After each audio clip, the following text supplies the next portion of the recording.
Cardinals held their own and fought against a playoff-caliber Texans team, however, ultimately fall 21-16 to the Texans in Houston. Welcome into Morning Scramble, presented by Verizon from the SeatGeek studios alongside Jody Jackson and Zach Gershman. I'm Dani Sureck. Arizona's offense struggled to consistently move the chains. The defense stole the show.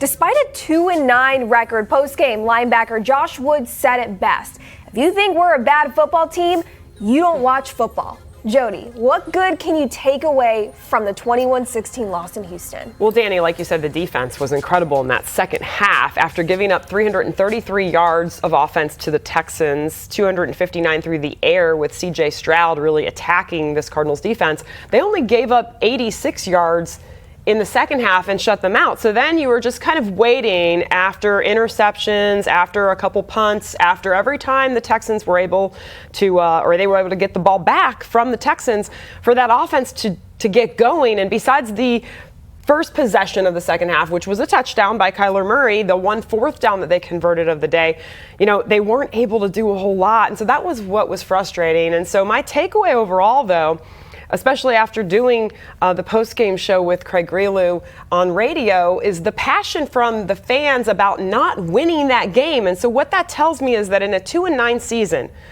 whether it's because of the fight we've seen all year, the improved coaching, the rookie class, or Kyler Murray being back on the field, which probably is kind of more than just the icing on the cake, probably one of the big reasons why, people are expecting a victory in a 21-16 game where you kind of had opportunities late, and that's a good thing. I know the people in the building here always, the players and coaches expect to win. They're always disappointed when they lose. But to see everything turning from, the talk early in the season of, going from conspiracies and tanking and all of this to, seeing that this team is a team that is competitive on most days, especially now with Kyler back and coming off a win last week. I mean, that to me is really what it's all about. And it's what we all want to see, and it's the passion among the fans in particular. And then it does, Kyler Murray, the other thing that I want to mention is Kyler Murray was extremely upset after this game. And that to me is also a good thing. He should be. And him showing that, I think, is also another step in what his maturation looks like. It definitely is. It's the first time he's lost in the state of Texas in a game in the NFL. He's always done really well with it being his home state. I think, Jody, to your point, the one conversation, the one quote that I go back to all the time is what DJ Humphrey said during training camp. It's not a culture shift, it's a culture shock. And you can see it all around, and that's why this isn't a typical 2-9 season. In so many of these games, they've been hard fought. It's been the minor details that have really hurt you, because if those minor details were executed the way that the Cardinals would hope that they would be executed, it's not a 2-9 season. It's a completely different record. So there's a lot of positives. There's a lot on the bright side to look at. And I think with this being a playoff caliber team on the other sideline, the Cardinals held their own. It was Kyler's second game back from that ACL injury, and something that had been missing throughout those games where Kyler was not on the field, the accurate deep ball. Oh, yeah. First drive for the Cardinals Sunday, a 48-yard bomb from Kyler to wide receiver Rondale Moore. Kyler hung in the pocket. He relied on that protection from the offensive line. He was calm, and then he found Moore for that great ball. Jody, that's what's been missing, is that deep ball. It really is, and we saw more explosive plays last week against Atlanta. We saw that early, and I think that's also what was disappointing about not seeing that in the second half. But we saw it on that first touchdown to Rondale Moore kind of right out of the gate. And my favorite part of that, guys, was seeing Jonathan Gannon so excited. What a cool shot. We saw the camera shot that had Kyler facing JG, and he was just smiling. He had that. We know how intense he is, and even though it's funny because early, he is, I think, a guy that's easy to smile, but you don't see it a lot during the season, and certainly not during a game when everything's flying fast and sometimes things aren't going well. But he was smiling, like grinning ear to ear. And it's something that's been missing. It's something that Kyler can bring. We all know he can spin the ball downfield. We know what he did with his legs last week. We saw that again. So you're like, you know what? That's got staying power. That's not going away. That's just God-given ability. And even with a repaired knee, it's there. But Zach, spinning the ball downfield is something that he can do. we just want to see it, I think, a little more often. And I think also a little bit more consistently, because we've seen some of the Kyler Murray's passes, they've fallen a little bit short at points. I mean, the one to Hollywood Brown that was intercepted was a little bit short from Kyler Murray. Trey McBride last week made an incredible grab to save the game for the Cardinals that ultimately led to the Matt Prater field goal to win the game. That was also a bit short. That came on the back shoulder, and Trey McBride had to lunge all his way out to go make that grab. But, I mean, I think it's Kyler Murray's ability to stay in the pocket, because he did take a lot of hits in this game. And we know the ability to scramble out of the pocket and to avoid pressure like he's able to do better than anybody else in the NFL. But it's also his willingness to take a hit, because we know K1 does not like to get hit. But that's what we've seen in this progression. And to go back to Jonathan Gannon a little bit, you want your team to resemble your head coach and your staff as a whole. And this team definitely does that, because they know how to get to business. They know how to take their business right, but they also know how to smile a little bit when things are going well. And that's what we were able to see in glimpses in this one. Kyler Murray finished with 214 passing, 51 rushing yards, a passing and rushing touchdown. Against the Falcons, Kyler was under center 9 times, something that is new to what Kyler is playing with in his career. Against the Texans, just 5. Zach, how much more comfortable did Kyler seem in his second game back? I mean, you could definitely tell that he was a little bit more comfortable. I think in the ways that Kyler needs to improve still is the technique. And I know K1 said that there really wasn't much rust, but it kind of looked a little bit like there was. There were some throws that came off like a duck. They were loosely thrown balls that kind of wobbled their way to the receiver and did not make the full trajectory that it was supposed to go. So I think in some cases, K1 seemed a little bit more comfortable in terms of the system and the play calling. There wasn't as much miscommunication issues, but there still is some rust that I think K1's going to need to kind of brush off a little bit. Yeah, I think for me, I was a little concerned with the underthrown balls. A wobbly ball can happen sometimes. As long as it gets where it needs to go, it's fine, but these passes really didn't. Yeah. I think looking at it, I mean, maybe the obvious thing is there was more of a rush. There was more of a problem with that front, giving the Cards O-line a bit of a problem. And so it's how do you handle with that pressure? How do you handle the blitzes that came late in the game? Because there were many as this fourth quarter got closer to the end of the game. You saw more blitzing by the Texans. And he didn't handle it as well, and that's one thing that every quarterback in the NFL has to deal with. Kyler, a lot of times, is able to scramble away from that. I thought the Texans did a pretty nice job because Lord knows C.J. Stroud was throwing picks there at a high rate yesterday, 2 all season in 9 games and then 3 yesterday. So they had to do something to kind of stop what the Cardinals were trying to do because they had opportunities to come back and try to win this game. But yeah, for me, Kyler, I think I did see some rust. And again, I kind of attribute that to a little bit better of a Texans defense in this game, not as strong a performance by the offensive line. I think it's going to happen. His arm is fine. I don't think there's any issue with health. I think we'll see it. But yeah, he needs to be more on target with those because, again, in this league, that's what quarterbacks have to do, especially in the fourth quarter. Any rust we saw against the Falcons, not about with the skill of throwing or running, the false start, the delay of game, those were not there this week. So in terms of comfortability of being back on the field, being in this offense, communication with offensive coordinator Drew Petzing, that seemed to improve a little bit this week, Zach. It definitely did because of the discipline. I think after having a week like you did, the previous one against the Falcons, where there were so many pre-snap penalties that truly hurt you, I think that was something that the team honed in on. And I don't think that that's just Kyler. I think that's everybody as a whole. But that's also the offense getting used to having Kyler taking command of the huddle. So it all kind of correlates with one another. I did think, though, that K1, I think when he played against the Falcons, we were also enamored by his ability to just be able to run the ball. How he did not seem like he lost a beat in the slightest bit. In this game, once again, the running was not the problem. I just think that you twerk your body so much when you throw these balls, and that's a lot to handle for a repaired knee. So while I don't think it's the arm that's necessarily the problem, I think it's the whole body. And it's not to say that's the problem. K1's the type of quarterback that he's going to hit the lab today and he's going to work this stuff out. He's going to iron it out because he was very frustrated post-game. Well, he talked about his footwork too, and that needs to get better. And he talked about that after the game. And so I think that was part of it, why, he didn't have the ball on target in a couple of those situations.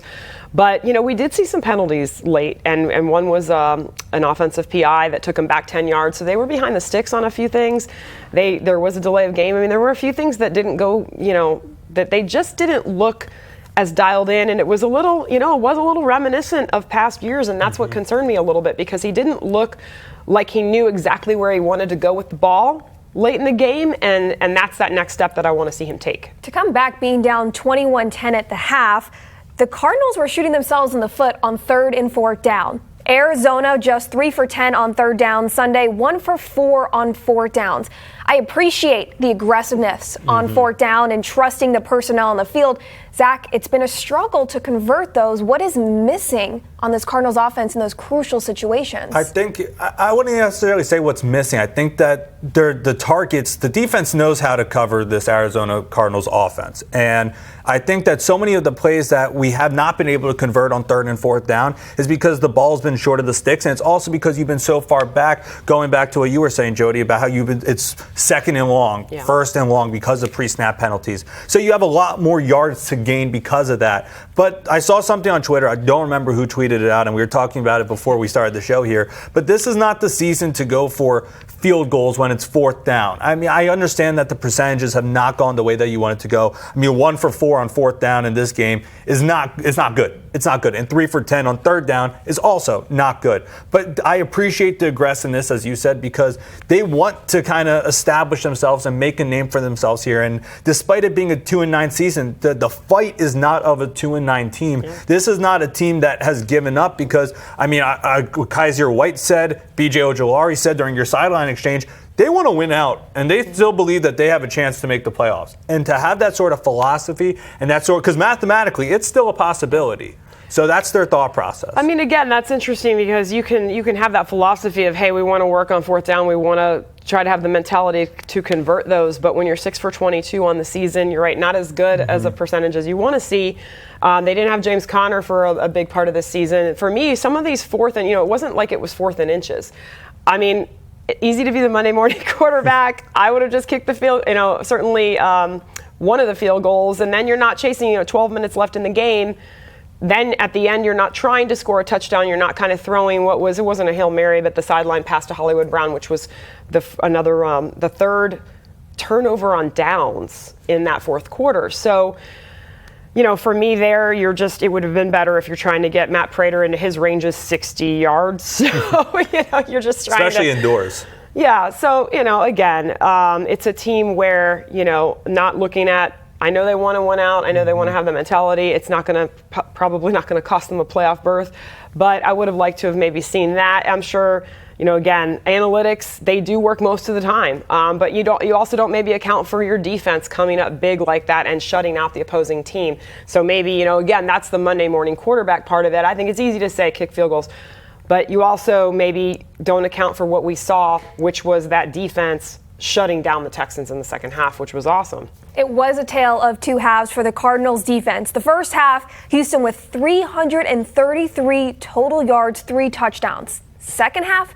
86 total yards, 0 points on the board. 2 of the 3 total turnovers by the Cardinals, 2 of which came in the end zone. Zach, what changes were made to put pressure on Houston in the second half? I think it's the pressure that they put on C.J. Stroud. They were able to get by the offensive line and start to meet C.J. Stroud in the backfield a little bit, because when he had a lot of time in the pocket, that's when he was able to sling the ball around the way that he did. I mean, I think that one long ball touchdown they threw to Tank Dell, I mean, that was an incredible. He had a lot of time in the pocket, though, which has allowed him to find Tank Dell. If you watch Tank Dell's route against Marco Wilson, it was like a windy road, and he just went all the way out, and it was absolutely gorgeous. I mean, that's what offensive coordinators are going to show week after week, because that's the type of route that Tank Dell ran that could truly shift out and juke out an opposing defense. But the difference is in terms of the first half to the second half, they made C.J. Stroud feel like a rookie quarterback in the second half. I mean,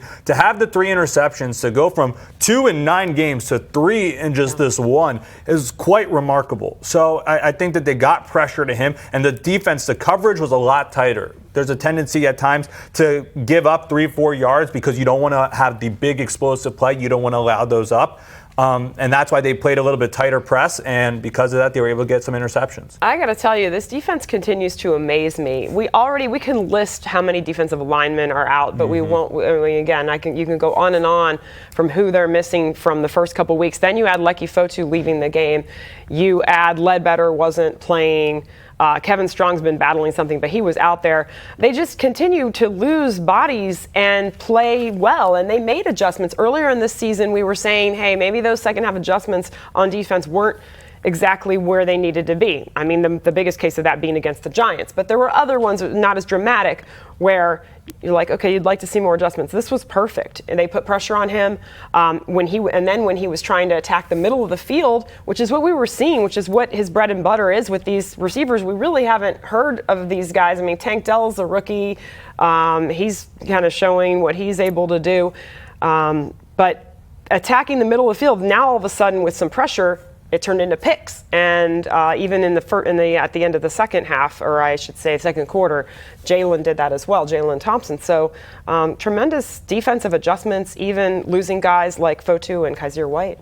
If I could go off one thing, a big part of the interceptions too is because when you do get into the red zone, the field gets a lot smaller. Yeah. So the mistakes get a lot more, they get a lot more magnified, and because of that, you don't have as much field to cover because you only have within those 20 yards there, within those 10 yards, and in a lot of cases, in the end zone especially. Houston finished with 308 passing yards. After the game, head coach Jonathan Gannon said they were just unable to overcome those first half explosive plays. Still an impressive performance from the first half to the second half by this Cardinals defense. The Cardinals return home Sunday to State Farm Stadium, where they will host the 4-6 Los Angeles Rams. It's a 2:05 kickoff.